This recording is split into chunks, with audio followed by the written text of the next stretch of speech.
Last video, I showed myself doing my first ever ToA raid over 0 invocation, and it went horribly. Today, I am going to fully learn the Tombs of Amasket, and I am going to go nuclear. I've been taking lessons from Lamb Salad, and we have been running 300 invocations to where I've been shown the basics of each room. However, this is my first raid with the Insanity invocation on. I realize I haven't really explained anything about ToA, so let's go back to the beginning real quick. Tombs of Amasket is the first raid that players can choose the difficulty of the raid. This is based off invocations that you can set, ranging difficulties from level 0 to 600. Anything from 0 to 149 invocation is an entry mode raid. Everything from 150 to 299 is a normal completion. And anything from level 300 and above is considered an expert mode completion. I did entry modes when I was searching for the room pouch needle upgrade, as the level of the raid did not affect that drop rate. However, now I actually want the good drops, the uniques. So naturally, a higher raid level will give me more drops. I've been learning on 300s, but without Insanity. Here's the thing though, Insanity is very important to learn for higher level ToAs. The reason is that it's just one invocation, yet it gives 50 raid levels. Most invocations are 5 to 20, so this is massive if I can learn it. It only changes the P3 and P4 Wardens fight, which is where we currently are. We just have to get used to this. The differences are that the Warden's slam attack is 3 ticks faster than usual, so it's always movement at the pace you are currently seeing. If Insanity is off, you have a lot more time between moving. Overall, if you're really paying attention, or over time if you just get used to it, it doesn't look that bad, right? The other thing is that when skulls spawn for Warden to siphon, there is less time before they explode and deal 100 damage to insta-kill you. However, the good thing about Duo Insanity is that you have a lot of time.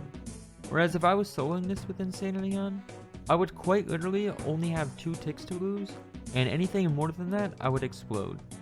Lastly, and probably the scariest part for learning, is that you have to remember where the Warden attack lasts on the floor when the skulls spawn. For example, here, I was standing on the left and it was middle next, which means after skulls, we have to stand in the middle. Oh, and ideally, for the last 40% of Warden's HP, we want to be moving so that we don't get hit by Baba's boulders. Because just like that, for the first time attempting this, I will die within 5 seconds. It's unlucky I misclicked my ambrosia to heal, because I definitely meant to drink it there. It took a couple more attempts, but the more I died, the more mistakes I learned from. I finally got more comfortable with Insanity, and I was able to throw on the old invocations with the plus 50 from Insanity. Now, we are running level 370 raids. I know a lot of you are wondering, why am I doing duos? Wouldn't my duo take all of the points? So to answer that, I think the meta for purples here can depend a lot on your capabilities of how high raids you can solo, gear, etc. For me personally, I found it best to push mid to high 300 invocations in duos with friends with max gear. We just do the raid completely normal, and I obviously have a lot less DPS, so I get maybe 30 to 35% chance of the purple. However, the raids are faster and smoother versus me trying to do a solo 250 with my current gear and skill level of the raid. So for example, here, we have an 11.8% chance at any purple, and I have 14.6 out of 36.6k points. Meaning that if we roll that purple, there is a 40% chance that I'm the one who gets it. I got a purple? I didn't know that was real.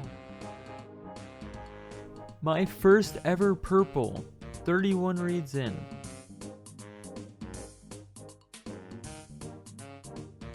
If I get a Fang, dude, we're bumping the 500s. Good luck. Oh my god. Don't be a word. Yes! I also got a red gem in that chest, which unfortunately isn't that good right now.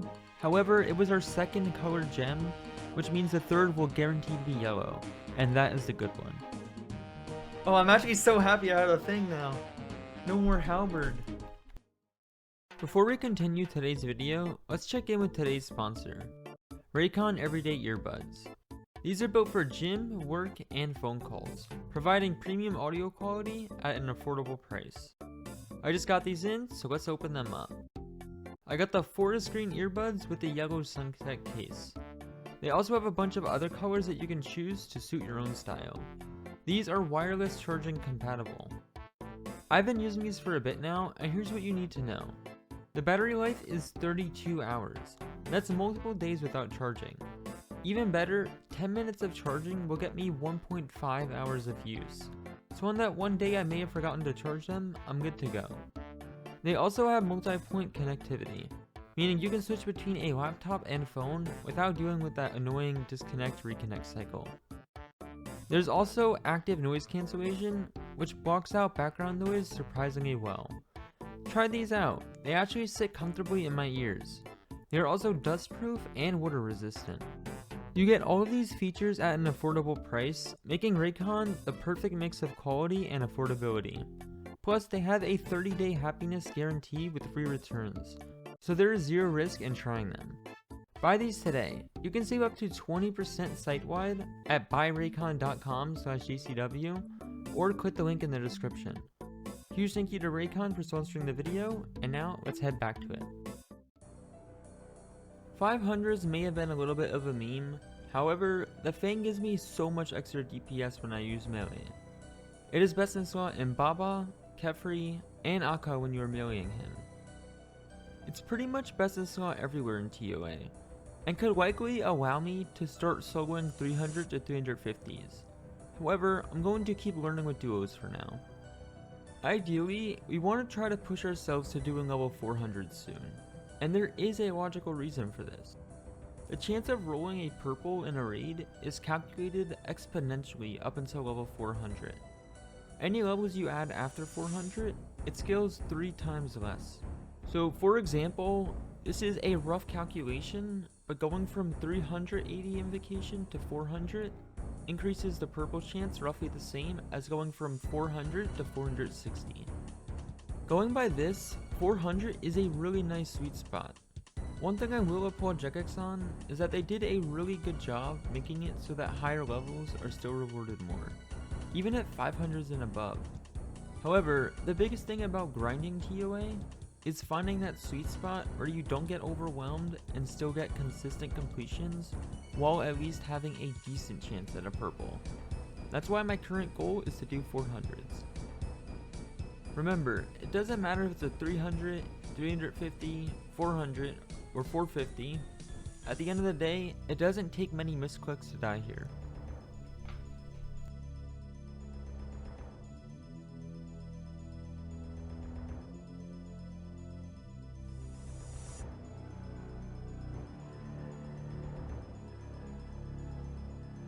The best thing about duos is not wasting an entire 35 minutes when I make big mistakes like that. We still get the chance at a purple, and even with my one death at the end, which is the worst place to die, using the same calculation as earlier, this purple is a 4% chance in my name, the same as roughly deathless 300 solos. Ideally though, of course, we won't die long term.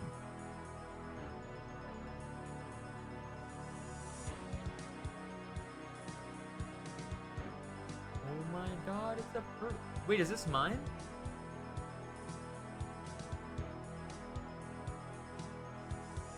Good luck. Just about anything besides a Fang would be useful. Missouri Chaps. What a fantastic upgrade over Crystal Legs.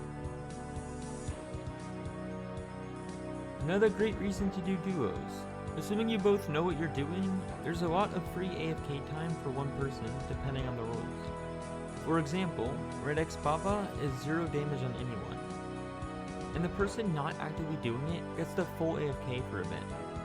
Being 40 KC in, I haven't learned how to Red X yet, however it is coming.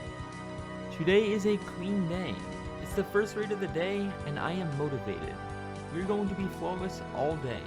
No mistakes, all purples. Never mind, I'm so dung. We are now up to 67 KC, still doing roughly level 390 to 410 invos. Ooh, a yellow gem. This is actually huge. The yellow Keris is best in squat and ToA for healing. It has a special attack that uses 50 prayer points and heals you to 118 HP, whether you use it at 60 HP or 1 HP left. It is insanely good. It's taken me a few raids to get used to, however, as you can see, I have nearly infinite amount of brews remaining compared to restores. Naturally, I need to start bringing in restores over brews and get used to healing with the Keris. We have to view the prayer pots as our hit points and the healing source. If we can do that, we can start playing with the invocation no help needed, which means less supplies given to us from the spirit during the raid, which is a free 40 invocation. That's a big number. Oh my god, I almost turned into a hot pocket. I'm up to 76 KC now, and I'm sure a lot of you are wondering why the heck this guy hasn't shown his invocations yet. I promise I will get there. The reason I haven't shown them yet is because we've added or removed something nearly every single raid while I'm still learning. 76 raids in, there's still something I'm changing every raid, whether it's greed or lack of confidence. One way to force myself to get used to the yellow Keris is to turn on the Dehydration invocation. This adds 30 levels, which is huge. However, it means we are simply not allowed to heal with Bruise or Ambrosia. Every single hit point that we heal has to be through our Keris. The nice thing about this invocation is that it theoretically shouldn't add too much time to the raid, because healing with Keris is better than sipping Bruise or anything anyway. So it's an extra 30 levels to the raid, while forcing you to heal what should be considered normal anyway.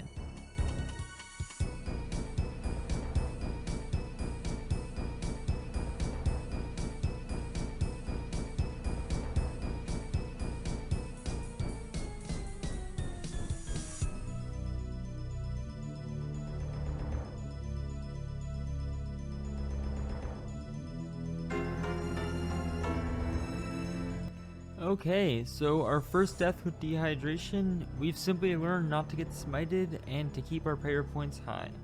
Hopefully that does not happen again. We now have a man down, which means I have to survive a 4-skilled raid with a 3-man DPS at P4 Wardens. Good luck.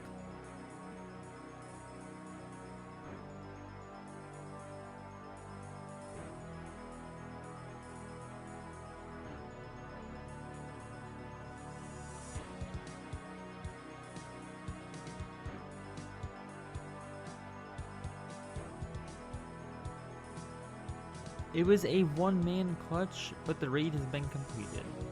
I still made it to last row, so honestly I'm pretty impressed with myself. Chances are if we had 4-man DPS, I could have potentially survived. One of us wasn't in the party unfortunately, but with 4 total deaths, we probably had roughly a 25% chance of a purple. Unfortunately not lucky though. After that, I went back to 400 to 420 for chiller purples. After doing a couple 4-mans, Dehydration, and whatever else, even doing 460s, I think I calculated 4-man to be the first point where the percentage of me getting a purple wasn't that great. So basically, I'm going to either duo, trio, or solo. I probably won't really bother with 4-mans anymore. This raid specifically was horrible because I died in earlier rooms by accident. I have 23% of the total points.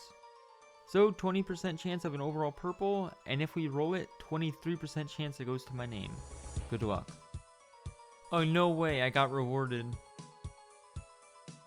Friendly little reminder to like and subscribe if you're enjoying the video. Now let's get back into it. Eladinus Sword. Okay, a new best in slot shield for magic. At the time I got this, I was a little disappointed. But in hindsight, 3% magic damage is actually pretty big. Once I checked, it's roughly 7% extra DPS where I use mage in this raid, at Akka and P2 Wardens. Nice little 420 trio chiller, 32-minute raid, and 8% chance of purple in my name. Not bad at all. Up to 90 completions now as well. Oh, that is not ideal. There's only 20% HP left. Surely I can solo this.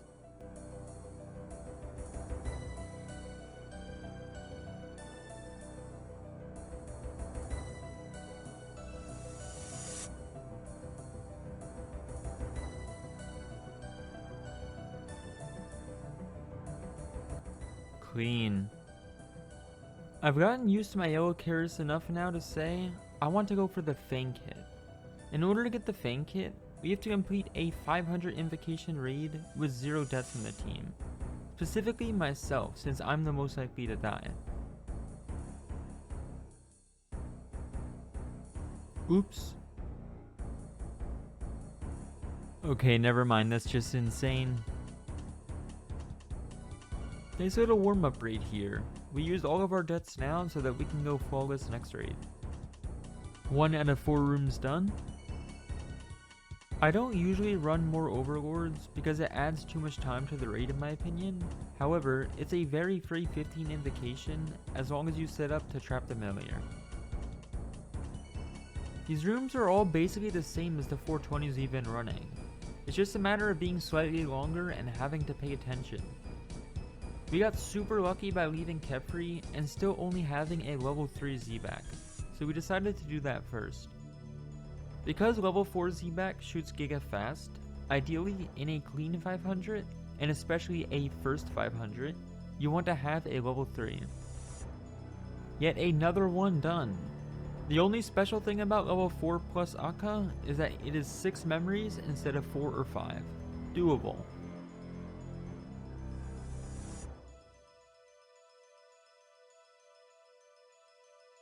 Ouch. Not dead though.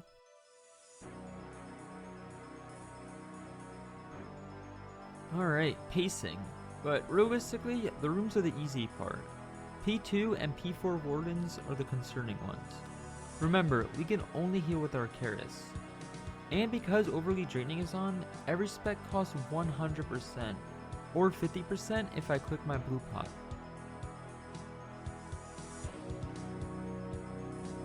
Oh no, I forgot to click blue pot and now I have 0 spec. We are so screwed here. I won't be able to spec again until 50% of my orb, and I have no light bearer. I need to get 50% spec before my HP hits 0. 59 hit points, 20% spec. It is not looking likely. The guaranteed constant chip damage is just adding up so fast. Finish the second down so I get some downtime to hit the core here without taking damage, but I have 19 hit points. And I'm about to heal the 40% spec, still 10% to go. There is 0 chance we make this. Unless I accidentally forgot to bank my super combat earlier, and now it's a blessing. This can literally save me. I damaged myself and redemption to 33 hit points. Now I just need this to last until I can spec with my Keris.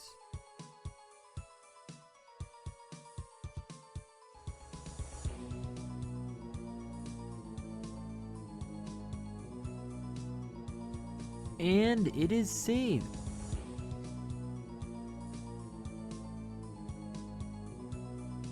We are so close to one and doneing this. I just have to survive P4 wardens. While I do have access to 2 more Kerises, unfortunately, due to my prayer points, I can probably only Keris once. This is going to be really scary.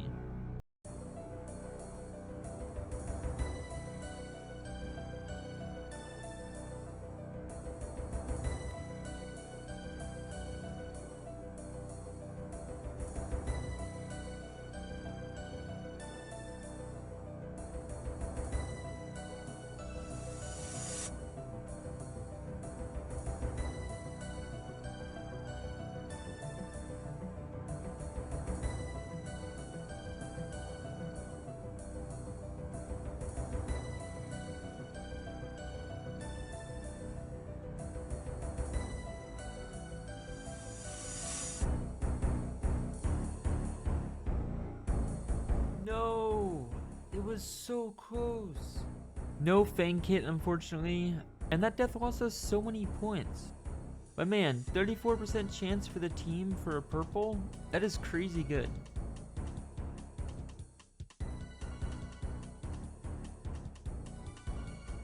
Never lucky. Decided to get some more purples, some more 400 to 420 duo and trios. I think the most chill and consistent raids I've done have been around this invocation, so I'm going to show you guys what I'm running. There will also be a link down below in the description. Most notably, I have Walk the Path invocation on for plus 50, but after that, I avoid using all path invocations. The logical reason for this is because I want to have the quickest raids possible but still have a decent purple chance. If I add extra path invocations, it opens up possibilities such as level 2 Kefri or 4 Z-back, and in general, every room is longer. I do not want that. The raids are pretty consistent 28 to 30 minutes, however I leave 35-minute timer on just in case something goes wrong.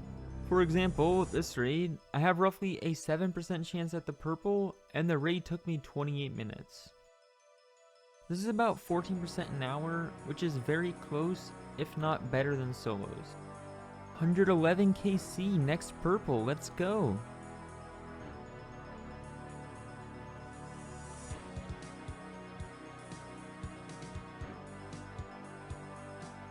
No, not a dupe already. 118 KC, not my purple, but good luck Shadow. Lightbearer, dang I wish. Decided to try raiding with someone from the chat, and he has 2 deaths 16 minutes into the raid. But hear me out. It was his 99 mining party for good luck. 3 deaths, but let's see if this was actually a good luck raid. Alright, it's purple, not my name though.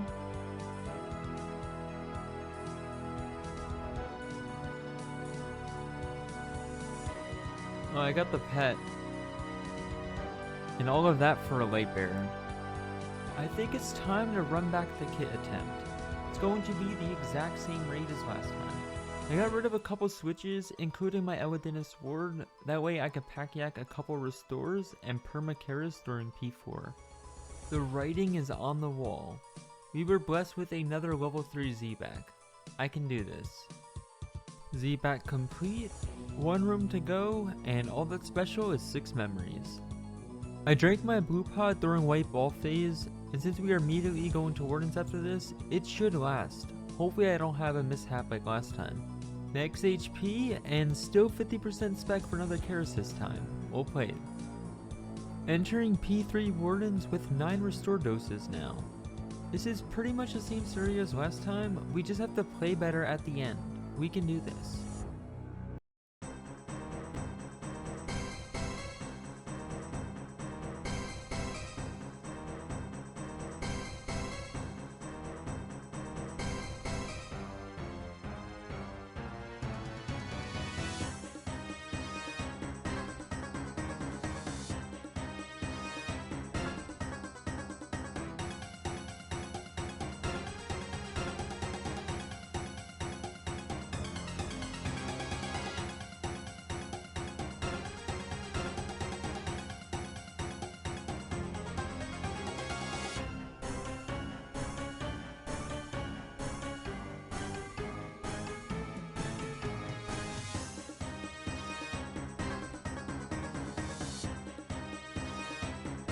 One, 2, 3 KC. It is done. We got our Fang kit, and we will no longer be using the ugly thing. Almost 37% chance of a purple, and 10% in my name. That's honestly not bad, but this raid was insanely stressful. No way I would do these long term with my current setup. There it is, the cool Fang. This seems like a great stopping point to today's video. I hope you all enjoyed it, and as always, don't forget to like and subscribe, and I will see you all next time. Peace out.